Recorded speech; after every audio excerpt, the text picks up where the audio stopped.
ಮೋಸ ಹೋಗುವವರು ಇರುವವರೆಗೆ ಮೋಸ ಮಾಡುವಂತಹ ವ್ಯಕ್ತಿಗಳು ಇದ್ದೇ ಇರ್ತಾರೆ ಅನ್ನೋದಕ್ಕೆ ಈಗ ಮತ್ತೊಂದು ಉದಾಹರಣೆ ಅಂತಲೇ ಹೇಳ್ಬೋದು. ಮದುವೆ ಆಗ್ತೀನಿ ಅಂತ ನಂಬಿಸಿ 1.5 ಕೋಟಿಯವರೆಗೂ ಕೂಡ ವಂಚನೆ ಮಾಡಿರುವಂತಹ ಒಂದು ಪ್ರಕರಣ ಇದು.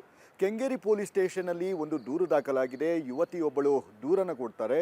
ಆ ದೂರಿನ ಅನ್ವಯವಾಗಿ ಆಕೆ ಒಕ್ಕಲಿಗ ಮ್ಯಾಟ್ರಿಮೋನಿಯಲ್ಲಿ ಒಬ್ಬ ಹುಡುಗನನ್ನು ನೋಡ್ತಾರೆ. ಆ ಹುಡುಗ ವಿಜಯ್ ರಾಜೇ ಗೌಡ ಅಂತ ಹೇಳಿ. ಆತನ ಪರಿಚಯ ಕೂಡ ಆಗುತ್ತೆ, ಫೋನ್ ನಂಬರ್ ಎಕ್ಸ್ಚೇಂಜ್ಗಳು ಕೂಡ ಆಗುತ್ತೆ. ಆತ ನೋಡೋದಕ್ಕೆ ಸುಂದರವಾಗಿರುವಂತಹ ಒಂದು ಕಾರಣದಿಂದಾಗಿ ಮತ್ತು ತನಗೆ ಒಪ್ಪುತ್ತೆ ಅನ್ನುವಂತಹ ಒಂದು ಕಾರಣದಿಂದಾಗಿ ಆಕೆಯ ಜೊತೆ ಆತನ ಜೊತೆ ಸಾಕಷ್ಟು ಒಂದು ಸಂಪರ್ಕವನ್ನು ಮಾಡ್ತಾರೆ. ಫೋನ್ ನಂಬರ್ಗಳು ಕೂಡ ಎಕ್ಸ್ಚೇಂಜ್ ಆಗುತ್ತೆ ಮತ್ತು ಎದುರು ಬದ್ರು ಒಂದು ಮೀಟ್ ಕೂಡ ಆಗುತ್ತೆ. ಅಂದರೆ ಈ ಯುವತಿಯ ತಂದೆಗೂ ಕೂಡ ಆ ಹುಡುಗ ಒಪ್ಪಿಗೆ ಆಗಿರ್ತಾನೆ. ನಂತರ ಇವರಿಬ್ಬರ ನಡುವೆ ಸಾಕಷ್ಟು ಅಂದರೆ ಒಂದು ಮದುವೆ ಆಗುತ್ತೀನಿ ಅನ್ನುವಂತಹ ಒಂದು ರೀತಿಯಲ್ಲಿ ನಂಬಿಸುವಂತಹ ಮುಖಾಂತರ ಇವರಿಬ್ಬರ ನಡುವೆ ಸಾಕಷ್ಟು ಒಂದು ಆತ್ಮೀಯತೆ ಕೂಡ ಬೆಳೆಯುತ್ತೆ. ಮುಂದಿನ ದಿನಗಳಲ್ಲಿ ಅಂದರೆ ಅಸಲಿ ಸಂಗತಿ ಶುರುವಾಗೋದೇ ಇಲ್ಲಿಂದ. ಈತ ಮ್ಯಾಟ್ರಿಮೋನಿಯಲ್ಲಿ ಫೋಟೋಗಳನ್ನು ಹಾಕಿದಂತಹ ಸಂದರ್ಭದಲ್ಲಿ ಅದರಲ್ಲಿ ತಾನು ಸಾಕಷ್ಟು ವೆಲ್ ಸೆಟ್ಲ್ಡ್ ಅನ್ನುವಂತಹ ರೀತಿಯಲ್ಲಿ ಆತ ಒಂದು ಫೋಟೋಸ್ಗಳನ್ನು ಹಾಕಿರ್ತಾನೆ. ಸದಾಶಿವನಗರದಲ್ಲಿ ಮನೆ ಇದೆ ಮತ್ತು ಒಂದು ಕಂಪನಿ ಕೂಡ ಇದೆ. ಆ ಕಂಪನಿ ಏನಿದೆ ಅಂದರೆ ಕಂಪನಿಯಲ್ಲಿ ಸಾಕಷ್ಟು ವ್ಯವಹಾರಗಳು ಕೂಡ ನಡೆಯುತ್ತೆ ಮತ್ತು ಹಲವು ಕಾರುಗಳು ಕೂಡ ನನ್ನ ಬಳಿ ಇದೆ ಅನ್ನುವಂತಹ ನಿಟ್ಟಿನಲ್ಲಿ ಆ ಯುವತಿಯನ್ನು ನಂಬಿಸುವಂತಹ ಒಂದು ಕೆಲಸಗಳನ್ನು ಕೂಡ ಮಾಡ್ತಾನೆ. ಇದಕ್ಕೆ ತಕ್ಕನಂತೆ ಆ ಯುವತಿ ಕೂಡ ಇರಬಹುದೇನೋ ಅನ್ನುವಂತಹ ರೀತಿಯಲ್ಲಿ ನಂಬಿ ಬಿಡುವಂತಹ ಒಂದು ಕೆಲಸಗಳನ್ನು ಕೂಡ ಮಾಡ್ತಾಳೆ. ಎಡವಟ್ಟಾಗಿದ್ದು ಅಲ್ಲೇ ಅಂತಲೇ ಹೇಳ್ಬೋದಾಗಿದೆ. ಈತನ ಏನೇನು ತೋರಿಸಿದಾನೋ ಇದೆಲ್ಲವೂ ಕೂಡ ನನ್ನದೇ ಪ್ರಾಪರ್ಟಿ, ಅಂದರೆ ಹೆಚ್ಚು ಕಡಿಮೆ ನನ್ನ ಹತ್ರ 750 ಕೋಟಿಯವರೆಗೂ ಕೂಡ ಹಣ ಇದೆ ಅಂತ ಹೇಳಿ ನಂಬಿಸ್ತಾನೆ. ಅಂದರೆ ಅಷ್ಟರ ಮಟ್ಟಿಗೆ ನನ್ನ ಹತ್ರ ಪ್ರಾಪರ್ಟಿ ಇದೆ, ನೀನು ಬಂದರೆ ನನ್ನ ಜೊತೆ ಆರಾಮಾಗಿ ಸೆಟ್ಲ್ ಆಗ್ಬೋದು ಅಂತ ಹೇಳಿ ನಂಬಿಸ್ತಾನೆ. ನಂತರ ತನ್ನ ಮೇಲೆ ಅಂದರೆ ಇನ್ನೊಂದು ಮಟ್ಟ ಹೆಜ್ಜೆ ಮುಂದೆ ಹೋಗಿ 2019ರಲ್ಲಿ ನನ್ನ ಮೇಲೆ ಇಡಿ ಅಧಿಕಾರಿಗಳು ದಾಳಿಯನ್ನು ಮಾಡ್ತಾರೆ. ಅಂದರೆ ದುಡ್ಡು ಜಾಸ್ತಿ ಇದೆ ಅನ್ನುವಂತಹ ಒಂದು ಕಾರಣದಿಂದಾಗಿ ಇಡಿ ಅಧಿಕಾರಿಗಳು ದಾಳಿ ಮಾಡ್ತಾರೆ ಮತ್ತು ಅದರ ಕೇಸ್ ಇನ್ನೂ ಕೂಡ ಪೆಂಡಿಂಗ್ ಇದೆ ಅಂತ ಹೇಳಿ ನಂಬಿಸಿ ಆ ಪೇಪರ್ಸ್ಗಳನ್ನು ಕೂಡ ಈಗಾಗಲೇ ಒಂದು ಆಕೆಗೆ ತೋರಿಸ್ತಾನೆ. ಅಂದರೆ ಈ ರೀತಿಯಾಗಿ ರೈಡ್ ಮಾಡಿರುವಂತಹ ಒಂದು ಪೇಪರ್ಸ್ಗಳು ನೋಡು ಅಂದಿನ ದಿನಗಳೇ ಅಂತ ಹೇಳಿ ಇದನ್ನು ಕೂಡ ಆಕೆ ನಂಬ್ತಾಳೆ. ಅಂದರೆ ಸಂಪೂರ್ಣವಾಗಿ ಈತ ಹಣವಂತ ಅನ್ನುವಂತಹ ರೀತಿಯಲ್ಲಿ ಬಿಂಬಿಸಿಕೊಳ್ತಾನೆ. ನಂತರ ಅಸಲಿ ಆಟ ಶುರು ಮಾಡ್ತಾನೆ. ಅಂದರೆ ನನ್ನ ಬಳಿ ಹಣ ಇಲ್ಲ ಸದ್ಯದ ಮಟ್ಟಿಗೆ, ಎಲ್ಲ ಬ್ಯಾಂಕ್ ಅಕೌಂಟ್ಗಳು ಕೂಡ ಇಡಿ ಅಧಿಕಾರಿಗಳು ಫ್ರೀಸನ್ನು ಮಾಡಿದ್ದಾರೆ, ಹೀಗಾಗಿ ನನಗೆ ಇಂತಹ ಒಂದಷ್ಟು ಹಣ ಬೇಕು ಅಂತ ಹೇಳಿ ಆಕೆಯನ್ನು ಕೇಳ್ತಾಳೆ. ಹೇಗೋ ಮದುವೆ ಆಗ್ತೀವಲ್ವ ಅನ್ನುವಂತಹ ರೀತಿಯಲ್ಲಿ ಅವರ ಇಬ್ಬರ ನಡುವೆ ಹಣದ ಸಂಪರ್ಕ ಕೂಡ ನಡೆಯುತ್ತೆ. ಹಂತವಾಗಿ ಅಂದರೆ ನನಗೆ ಒಂದು ಫ್ಲೈಟ್ ಟಿಕೆಟ್ ಮಾಡಿಕೊಳ್ಬೇಕಾಗುತ್ತೆ, ಹೀಗಾಗಿ ಇಷ್ಟು ಲಕ್ಷ ಹಣವನ್ನು ಕೊಡು ಅಂತ ಹೇಳಿ ಆಕೆಯಿಂದ ಪಡೆದುಕೊಳ್ತಾನೆ. ಮತ್ತು ಒಂದಷ್ಟು ಏನದು ಪ್ರಾಜೆಕ್ಟ್ ವರ್ಕ್ಗಳಿದೆ, ಬಿಸ್ನೆಸ್ ಶುರು ಮಾಡಬೇಕು ಅಂತ ಹೇಳಿ ಮತ್ತೊಂದಷ್ಟು ಲಕ್ಷ ಹಣವನ್ನು ತೆಗೆದುಕೊಳ್ಳುವಂತಹ ಕೆಲಸಗಳನ್ನು ಕೂಡ ಮಾಡ್ತಾನೆ. ಅಂದರೆ ಈ ರೀತಿಯಾಗಿ ಹಂತವಾಗಿ 1.5 crore ಹೆಚ್ಚು ಹಣವನ್ನು ಆ ಯುವತಿಯಿಂದ ಇವನು ಪಡೆದುಕೊಳ್ತಾನೆ. ಆ ಯುವತಿ ಕೂಡ ಮುಂದೆ ನನ್ನ ಗಂಡನಾಗವನು ಮತ್ತು ವೆಲ್ ಸೆಟ್ಲ್ಡ್ ಅನ್ನುವಂತಹ ಒಂದು ಕಾರಣದಿಂದಾಗಿ ತನ್ನ ತಂದೆ ಏನಿದ್ದಾರೆ ರಿಟೈರ್ಮೆಂಟ್ ಹಣವನ್ನು ಕೂಡ ಬಿಡದೆ ಆಕೆ ಆತನಿಗೆ ಕೊಡ್ತಾಳೆ. ಹೀಗೆ ಈ ರೀತಿಯಾಗಿ ಇಟ್ಕೊ, ಆಮೇಲೆ ಆದಷ್ಟು ಬೇಗ ವಾಪಸ್ ಕೊಡು ಅನ್ನುವಂತಹ ರೀತಿಯಲ್ಲಿ ಹಣದ ವ್ಯವಹಾರಗಳು ಕೂಡ ನಡೆಯುತ್ತೆ. ನಂತರ ಒಂದೊಂದಾಗಿ ಆತನ ಅಸಲಿ ಮುಖ ಬಿಚ್ಚಿಡ್ತಾನೆ. ಒಂದು ಬಾರಿ ಮೆಟ್ರೋ ಸ್ಟೇಷನ್ ಬಳಿ ಹೋದಂತಹ ಸಂದರ್ಭದಲ್ಲಿ ಸೌಮ್ಯ ಅನ್ನುವಂತಹ ಮಹಿಳೆಯನ್ನು ತನ್ನ ಅಕ್ಕ ಇವರು ಕೂಡ ನನಗೆ ಸಂಬಂಧಿ ಮತ್ತು ತನ್ನ ತಂದೆ ಅಂತ ಹೇಳಿ ಮತ್ತೊಬ್ಬರನ್ನು ಕೂಡ ಅಂದರೆ ಅವರ ತಂದೆಯನ್ನು ಪರಿಚಯವನ್ನು ಕೂಡ ಮಾಡ್ತಾರೆ. ಇದೆಲ್ಲವೂ ಕೂಡ ಅಂದರೆ ಫ್ಯಾಮಿಲಿ ಎಲ್ಲ ಕೂಡ ಒಟ್ಟಾಗಿ ಮದುವೆ ಮಾತುಕತೆಗಳು ಕೂಡ ನಡೆಯುತ್ತೆ. ನಂತರ ಒಂದೊಂದಾಗಿ ಈತನ ಅಸಲಿ ಮುಖ ಅನಾವರಣಗೊಳ್ಳುತ್ತೆ ಅಂತಲೇ ಹೇಳ್ಬೋದಾಗಿದೆ. ಮೊದಲನೇದಾಗಿ ಯಾವಾಗ ಹಣ ವಾಪಸ್ ಕೊಡ್ತಾ ಇಲ್ವೋ ಈತನ ಮೇಲೆ ಸಹಜವಾಗಿಯೇ ಡೌಟ್ ಬರುತ್ತೆ. ನಂತರ ಈಗ ನಾಳೆ ಕೊಡ್ತೀನಿ ಅಂತ ಹೇಳಿ ಸತಾಯಿಸ್ತಾನೆ ಇರ್ತಾನೆ. ಮತ್ತು ಈತನ ಬಳಿ ಹಣ ಇಲ್ಲ ಅನ್ನುವಂತಹ ರೀತಿಯಲ್ಲಿ ಏನೇನು ಯುವತಿ ನೋಡಬೇಕು ಅದೆಲ್ಲವನ್ನು ಕೂಡ ಅಂದರೆ ಬ್ಯಾಕ್ಗ್ರೌಂಡ್ ಆಗಿರಬಹುದು, ಮನೆಗಳಾಗಿರಬಹುದು, ಇದೆಲ್ಲವನ್ನು ಕೂಡ ಪರಿಶೀಲನೆ ನಡೆಸಿದಂತಹ ಸಂದರ್ಭದಲ್ಲಿ ಈತನಿಗೆ ಸದಾಶಿವನಗರದಲ್ಲಿ ಮನೆಯೂ ಇಲ್ಲ, ಯಾರ್ದೋ ಗಾಡಿಯ ಮುಂದೆ ನಿಂತು ಪೋಸ್ ಕೊಟ್ಟು ಅದನ್ನು ಇದು ನಂದೇ ಗಾಡಿ ಅನ್ನುವಂತಹ ರೀತಿಯಲ್ಲಿ ಬಿಂಬಿಸಿಕೊಳ್ಳುವಂತಹ ಒಂದು ಕೆಲಸಗಳನ್ನು ಕೂಡ ಮಾಡಿದ್ದಾನೆ. ಅಂದರೆ ನಂಬಿಸುವಂತಹ ಒಂದು ಕೆಲಸವನ್ನು ಕೂಡ ಮಾಡಿದ್ದಾನೆ ಅನ್ನುವಂಥದ್ದು ಗೊತ್ತಾಗುತ್ತೆ. ನಂತರ ಇನ್ನೊಂದು ಶಾಕ್ ಏನು ಅಂತ ಹೇಳಿದ್ರೆ ಆ ಯುವತಿಗೆ ಒಂದಷ್ಟು ನಿಜಕ್ಕೂ ಶಾಕ್ ಅಂತಾನೆ. ಅಂದರೆ ಮದುವೆಯ ಹೊಸ್ತಿಲಲ್ಲಿ ಇರುವಂತಹ ಯುವತಿಗೆ ಈ ರೀತಿಯಾದಂತಹ ಒಂದು ಶಾಕ್ ನಿಜಕ್ಕೂ ದುರಂತ ಅಂತಲೇ ಹೇಳ್ಬೋದಾಗಿದೆ. ಈತನಿಗೆ ಮದುವೆಯಾಗಿ ಮಗು ಕೂಡ ಇದೆ ಅನ್ನುವಂತಹ ಒಂದು ವಿಚಾರಗಳು ಕೂಡ ಅದಾದ ಬಳಿಕ ಗೊತ್ತಾಗುತ್ತೆ. ಇನ್ನೊಂದು ಮುಖ್ಯ ವಿಚಾರ ಏನಂದರೆ ಆ ಮೆಟ್ರೋ ಸ್ಟೇಷನ್ನಲ್ಲಿ ಸಿಕ್ಕಂತಹ ಮಹಿಳೆ, ಅಂದರೆ ತನ್ನ ಅಕ್ಕ ಅಂತ ಏನು ಹೇಳಿಕೊಂಡಿದ್ದಾನೆ ಈ ವಿಜಯ್ ಅನ್ನುವಂತಹ ವ್ಯಕ್ತಿ, ಆ ಅಕ್ಕನೇ ಈತನ ಹೆಂಡತಿ ಆಗಿರ್ತಾಳೆ. ಹೀಗಾಗಿ ಸದ್ಯ ಈತನಿಗೆ ಮದುವೆಯಾಗಿ ಮಗು ಕೂಡ ಇರುವಂಥದ್ದು, ಮತ್ತು ತನ್ನ ಸಂಬಂಧಗಳನ್ನು ಮರೆತು ಬೇರೆ ರೀತಿ ಅಂದರೆ ಸ್ವಂತ ಹೆಂಡತಿಯನ್ನೇ ಅಕ್ಕ ಅನ್ನುವಷ್ಟರ ಮಟ್ಟಿಗೆ ಈತ ವಂಚನೆಯ ಒಂದು ಹಾದಿಯನ್ನು ಹಿಡಿದಿದ್ದಾನೆ ಅಂತಲೇ ಹೇಳ್ಬೋದಾಗಿದೆ. ಹೀಗೆ ನಂತರ ಒಂದೊಂದಾಗಿ ವಿಚಾರಗಳು ಹೊರಗೆ ಬರುತ್ತಿದ್ದಂತೆ ಇಮ್ಮಿಡಿಯೇಟಾಗಿ ತನ್ನ ಹಣವನ್ನು ವಾಪಸ್ ಕೊಡಿ ಮತ್ತು ಇದರಿಂದ ಈ ಒಂದು ಸಂಪರ್ಕ ಏನಿದೆ ಅದೆಲ್ಲವನ್ನು ಕೂಡ ಕಡಿತಗೊಳಿಸೋಣ ಅಂತ ಹೇಳಿ ರಾಜಿ ಸಂಧಾನ ಮಾಡುವಂತಹ ಮುಖಾಂತರ ಅವರಿಬ್ಬರ ನಡುವೆ ಮಾತುಕತೆ ಕೂಡ ಆಗುತ್ತೆ. ಆದರೆ ಇದು ಯಾವುದಕ್ಕೂ ಕೂಡ ಬಗ್ಗದೆ ಆತ ಹಣವನ್ನು ಇಂದು ಕೊಡ್ತೀನಿ ನಾಳೆ ಕೊಡ್ತೀನಿ ಅಂತ ಹೇಳಿ ಆ ಹಣವನ್ನು ಕೂಡ ಕೊಡದೆ ಆಕೆಗೆ ವಂಚನೆಯನ್ನು ಮಾಡುವಂತಹ ಕೆಲಸಗಳನ್ನು ಕೂಡ ಮಾಡಿದ್ದಾನೆ. ಯಾವಾಗ ಪರಿಸ್ಥಿತಿ ಕೈಮೀರಿ ಹೋಯಿತು, ಈತ ಯಾವಾಗ ತಪ್ಪಿಸಿಕೊಂಡು ಹೋಗ್ತಾನೆ ಮತ್ತು ಹಣವನ್ನು ನೀಡೋದಿಲ್ಲ ಅಂತ ಹೇಳಿ ಆ ಯುವತಿಗೆ ಗ್ಯಾರಂಟಿ ಆಗುತ್ತೋ, ಇಮ್ಮಿಡಿಯೇಟಾಗಿ ಪೊಲೀಸರಿಗೆ ಒಂದು ಕೇಸನ್ನು ಕೊಡ್ತಾರೆ. ಅಂದರೆ ಕೆಂಗೇರಿ ಪೊಲೀಸರಿಗೆ ಈ ರೀತಿಯಾದಂತಹ ಕೆಲಸವನ್ನು, ಅಂದರೆ ಈ ರೀತಿಯಾದಂತಹ ಒಂದು ಕೃತ್ಯವನ್ನು ಮಾಡಿದ್ದಾನೆ.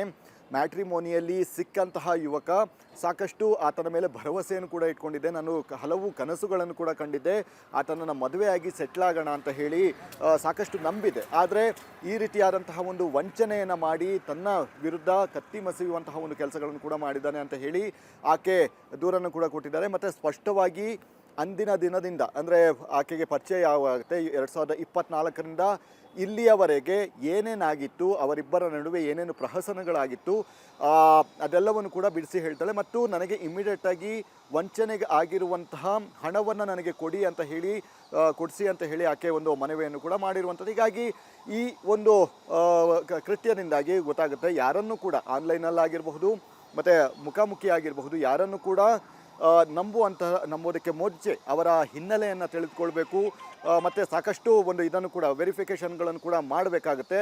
ಈಗ ಮೋಸ ಹೋಗುವವರು ಇರುವವರೆಗೆ ಮೋಸ ಮಾಡುವಂತಹ ವ್ಯಕ್ತಿಗಳು ಇದ್ದೇ ಇರ್ತಾರೆ ಅನ್ನೋದಕ್ಕೆ ಈಗ ಮತ್ತೊಂದು ಉದಾಹರಣೆ ಅಂತಲೇ ಹೇಳ್ಬೋದು. ಮದುವೆ ಆಗ್ತೀನಿ ಅಂತ ನಂಬಿಸಿ 1.5 ಕೋಟಿಯವರೆಗೂ ಕೂಡ ವಂಚನೆ ಮಾಡಿರುವಂತಹ ಒಂದು ಪ್ರಕರಣ ಇದು. ಕೆಂಗೇರಿ ಪೊಲೀಸ್ ಸ್ಟೇಷನಲ್ಲಿ ಒಂದು ದೂರು ದಾಖಲಾಗಿದೆ. ಯುವತಿಯೊಬ್ಬಳು ದೂರನ್ನು ಕೊಡ್ತಾರೆ. ಆ ದೂರಿನ ಅನ್ವಯವಾಗಿ ಆಕೆ ಒಕ್ಕಲಿಗ ಮ್ಯಾಟ್ರಿಮೋನಿಯಲ್ಲಿ ಒಬ್ಬ ಹುಡುಗನನ್ನು ನೋಡ್ತಾರೆ.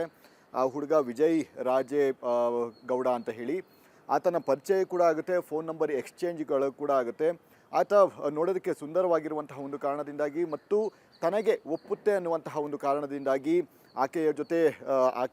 ಆತನ ಜೊತೆ ಸಾಕಷ್ಟು ಒಂದು ಸಂಪರ್ಕವನ್ನು ಮಾಡ್ತಾರೆ. ಫೋನ್ ನಂಬರ್ಗಳು ಕೂಡ ಎಕ್ಸ್ಚೇಂಜ್ ಆಗುತ್ತೆ ಮತ್ತು ಎದುರು ಬದ್ರು ಒಂದು ಮೀಟ್ ಕೂಡ ಆಗುತ್ತೆ. ಅಂದರೆ ಈ ಯುವತಿಯ ತಂದೆಗೂ ಕೂಡ ಆ ಹುಡುಗ ಒಪ್ಪಿಗೆ ಆಗಿರ್ತಾನೆ. ನಂತರ ಇವರಿಬ್ಬರ ನಡುವೆ ಸಾಕಷ್ಟು, ಅಂದರೆ ಒಂದು ಮದುವೆ ಆಗುತ್ತೀನಿ ಅನ್ನುವಂತಹ ಒಂದು ರೀತಿಯಲ್ಲಿ ನಂಬಿಸುವಂತಹ ಮುಖಾಂತರ ಇವರಿಬ್ಬರ ನಡುವೆ ಸಾಕಷ್ಟು ಒಂದು ಆತ್ಮೀಯತೆ ಕೂಡ ಬೆಳೆಯುತ್ತೆ. ಮುಂದಿನ ದಿನಗಳಲ್ಲಿ, ಅಂದರೆ ಅಸಲಿ ಸಂಗತಿ ಶುರುವಾಗೋದೇ ಇಲ್ಲಿಂದ. ಈತ ಮ್ಯಾಟ್ರಿಮೋನಿಯಲ್ಲಿ ಫೋಟೋಗಳನ್ನು ಹಾಕಿದಂತಹ ಸಂದರ್ಭದಲ್ಲಿ ಅದರಲ್ಲಿ ತಾನು ಸಾಕಷ್ಟು ವೆಲ್ ಸೆಟ್ಲ್ಡ್ ಅನ್ನುವಂತಹ ರೀತಿಯಲ್ಲಿ ಆತ ಒಂದು ಫೋಟೋಸ್ಗಳನ್ನು ಹಾಕಿರ್ತಾನೆ. ಸದಾಶಿವನಗರದಲ್ಲಿ ಮನೆ ಇದೆ ಮತ್ತು ಒಂದು ಕಂಪನಿ ಕೂಡ ಇದೆ. ಆ ಕಂಪನಿ ಏನಿದೆ ಅಂದರೆ ಕಂಪನಿಯಲ್ಲಿ ಸಾಕಷ್ಟು ವ್ಯವಹಾರಗಳು ಕೂಡ ನಡೆಯುತ್ತೆ ಮತ್ತು ಹಲವು ಕಾರುಗಳು ಕೂಡ ನನ್ನ ಬಳಿ ಇದೆ ಅನ್ನುವಂತಹ ನಿಟ್ಟಿನಲ್ಲಿ ಆ ಯುವತಿಯನ್ನು ನಂಬಿಸುವಂತಹ ಒಂದು ಕೆಲಸಗಳನ್ನು ಕೂಡ ಮಾಡ್ತಾನೆ. ಇದಕ್ಕೆ ತಕ್ಕನಂತೆ ಆ ಯುವತಿ ಕೂಡ ಇರಬಹುದೇನೋ ಅನ್ನುವಂತಹ ರೀತಿಯಲ್ಲಿ ನಂಬಿ ಬಿಡುವಂತಹ ಒಂದು ಕೆಲಸಗಳನ್ನು ಕೂಡ ಮಾಡ್ತಾಳೆ. ಎಡವಟ್ಟಾಗಿದ್ದು ಅಲ್ಲೇ ಅಂತಲೇ ಹೇಳ್ಬೋದಾಗಿದೆ. ಈತನ ಏನೇನೋ ತೋರಿಸಿದಾನೋ ಇದೆಲ್ಲವೂ ಕೂಡ ನನ್ನದೇ ಪ್ರಾಪರ್ಟಿ, ಅಂದರೆ ಹೆಚ್ಚು ಕಡಿಮೆ ನನ್ನ ಹತ್ರ 750 ಕೋಟಿಯವರೆಗೂ ಕೂಡ ಹಣ ಇದೆ ಅಂತ ಹೇಳಿ ನಂಬಿಸ್ತಾನೆ. ಅಂದರೆ ಅಷ್ಟರ ಮಟ್ಟಿಗೆ ನನ್ನ ಹತ್ರ ಪ್ರಾಪರ್ಟಿ ಇದೆ, ನೀನು ಬಂದರೆ ನನ್ನ ಜೊತೆ ಆರಾಮಾಗಿ ಸೆಟ್ಲ್ ಆಗ್ಬೋದು ಅಂತ ಹೇಳಿ ನಂಬಿಸ್ತಾನೆ. ನಂತರ ತನ್ನ ಮೇಲೆ, ಅಂದರೆ ಇನ್ನೊಂದು ಮಟ್ಟ ಹೆಜ್ಜೆ ಮುಂದೆ ಹೋಗಿ 2019ರಲ್ಲಿ ನನ್ನ ಮೇಲೆ ಇಡಿ ಅಧಿಕಾರಿಗಳು ದಾಳಿಯನ್ನು ಮಾಡ್ತಾರೆ. ಅಂದರೆ ದುಡ್ಡು ಜಾಸ್ತಿ ಇದೆ ಅನ್ನುವಂತಹ ಒಂದು ಕಾರಣದಿಂದಾಗಿ ಇಡಿ ಅಧಿಕಾರಿಗಳು ದಾಳಿ ಮಾಡ್ತಾರೆ ಮತ್ತು ಅದರ ಕೇಸ್ ಇನ್ನೂ ಕೂಡ ಪೆಂಡಿಂಗ್ ಇದೆ ಅಂತ ಹೇಳಿ ನಂಬಿಸಿ ಆ ಪೇಪರ್ಸ್ಗಳನ್ನು ಕೂಡ ಈಗಾಗಲೇ ಒಂದು ಆಕೆಗೆ ತೋರಿಸ್ತಾನೆ. ಅಂದರೆ ಈ ರೀತಿಯಾಗಿ ರೈಡ್ ಮಾಡಿರುವಂತಹ ಒಂದು ಪೇಪರ್ಸ್ಗಳು ನೋಡು ಅಂದಿನ ದಿನಗಳು ಅಂತ ಹೇಳಿ ಇದನ್ನು ಕೂಡ ಆಕೆ ನಂಬ್ತಾಳೆ. ಅಂದರೆ ಸಂಪೂರ್ಣವಾಗಿ ಈತ ಹಣವಂತ ಅನ್ನುವಂತಹ ರೀತಿಯಲ್ಲಿ ಬಿಂಬಿಸಿಕೊಳ್ತಾನೆ. ನಂತರ ಅಸಲಿ ಆಟ ಶುರು ಮಾಡ್ತಾನೆ. ಅಂದರೆ ನನ್ನ ಬಳಿ ಹಣ ಇಲ್ಲ ಸದ್ಯದ ಮಟ್ಟಿಗೆ, ಎಲ್ಲ ಬ್ಯಾಂಕ್ ಅಕೌಂಟ್ಗಳು ಕೂಡ ಇಡಿ ಅಧಿಕಾರಿಗಳು ಫ್ರೀಸನ್ನು ಮಾಡಿದ್ದಾರೆ, ಹೀಗಾಗಿ ನನಗೆ ಇಂತಹ ಒಂದಷ್ಟು ಹಣ ಬೇಕು ಅಂತ ಹೇಳಿ ಆಕೆಯನ್ನು ಕೇಳ್ತಾಳೆ. ಹೇಗೋ ಮದುವೆ ಆಗ್ತೀವಲ್ವ ಅನ್ನುವಂಥ ರೀತಿಯಲ್ಲಿ ಅವರ ಇಬ್ಬರ ನಡುವೆ ಹಣದ ಸಂಪರ್ಕ ಕೂಡ ನಡೆಯುತ್ತೆ. ಹಂತವಾಗಿ ಅಂದರೆ ನನಗೆ ಒಂದು ಫ್ಲೈಟ್ ಟಿಕೆಟ್ ಮಾಡಿಕೊಳ್ಬೇಕಾಗುತ್ತೆ, ಹೀಗಾಗಿ ಇಷ್ಟು ಲಕ್ಷ ಹಣವನ್ನು ಕೊಡು ಅಂತ ಹೇಳಿ ಆಕೆಯಿಂದ ಪಡೆದುಕೊಳ್ತಾನೆ.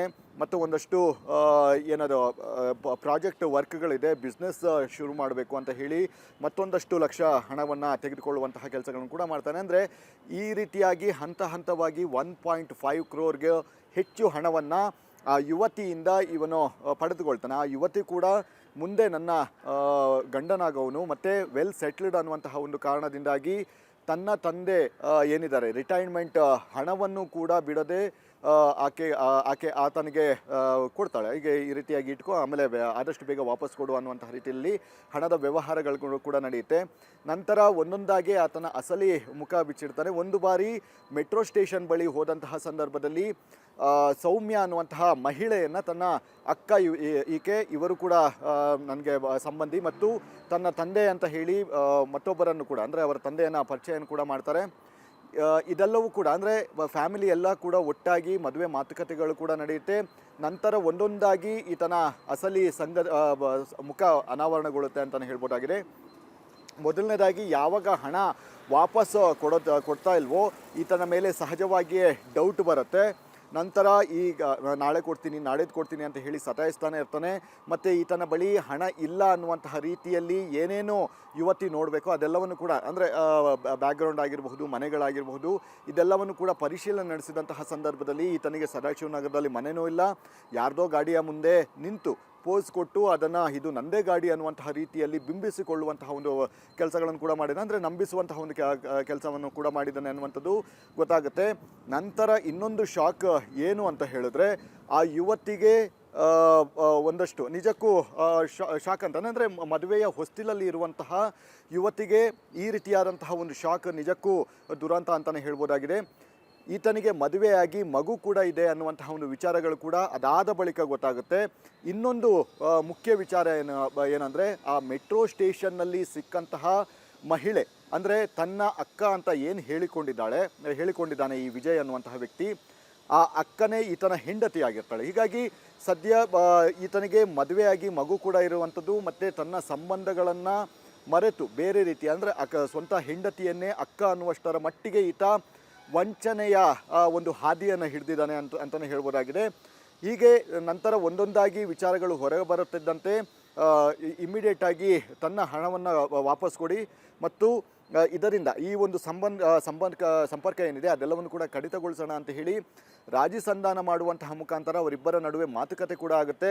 ಆದರೆ ಇದು ಯಾವುದಕ್ಕೂ ಕೂಡ ಬಗ್ಗದೆ ಆತ ಹಣವನ್ನು ಇಂದು ಕೊಡ್ತೀನಿ ನಾಳೆ ಕೊಡ್ತೀನಿ ಅಂತ ಹೇಳಿ ಆ ಹಣವನ್ನು ಕೂಡ ಕೊಡದೆ ಆಕೆಗೆ ವಂಚನೆಯನ್ನು ಮಾಡುವಂತಹ ಕೆಲಸಗಳನ್ನು ಕೂಡ ಮಾಡಿದ್ದಾನೆ. ಯಾವಾಗ ಪರಿಸ್ಥಿತಿ ಕೈಮೀರಿ ಹೋಯಿತು, ಈತ ಯಾವಾಗ ತಪ್ಪಿಸಿಕೊಂಡು ಹೋಗ್ತಾನೆ ಮತ್ತು ಹಣವನ್ನು ನೀಡೋದಿಲ್ಲ ಅಂತ ಹೇಳಿ ಆ ಯುವತಿಗೆ ಗ್ಯಾರಂಟಿ ಆಗುತ್ತೋ ಇಮ್ಮಿಡಿಯೇಟಾಗಿ ಪೊಲೀಸರಿಗೆ ಒಂದು ಕೇಸನ್ನು ಕೊಡ್ತಾರೆ. ಅಂದರೆ ಕೆಂಗೇರಿ ಪೊಲೀಸರಿಗೆ ಈ ರೀತಿಯಾದಂತಹ ಕೆಲಸವನ್ನು ಅಂದರೆ ಈ ರೀತಿಯಾದಂತಹ ಒಂದು ಕೃತ್ಯವನ್ನು ಮಾಡಿದ್ದಾನೆ.